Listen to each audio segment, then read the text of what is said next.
घरोघरी मातीच्या चुली या मालिकेच्या आजच्या भागात आपण पाहणार आहोत सारंग कुटुंबियांसमोर बोलतो की ऐश्वर्याने स्वतःच्या वडिलांविरोधात कोर्टात साक्ष देऊन हे सत्य सिद्ध केले आहे की ती या घरची सून आहे.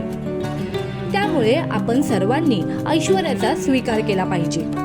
तर दुसरीकडे जानकी बोलते हे सगळं तिचे स्वतःच्या स्वार्थासाठी केले आहे. तिचा स्वतःचा स्वार्थ लपलेला आहे. नंतर जानकी ऐश्वर्याकडे बघून बोलते की गुन्हेगार कितीही चलाक असला तरीही तो पकडल्याशिवाय मी शांत बसणार नाही. मग तुम्हाला काय वाटतं? येणाऱ्या भागात जानकी आणि पूर्ण कुटुंब ऐश्वर्याला सून म्हणून स्वीकारेल का, की तिचा खरा चेहरा त्यांच्या लक्षात येईल? आम्हाला कमेंटमध्ये सांगा. तसेच घरोघरी मातीच्या चुली ही मालिका तुम्हाला आवडते का? जानकी आणि ऋषिकेशची जोडी तुम्हाला कशी वाटते? आम्हाला कमेंटमध्ये सांगा.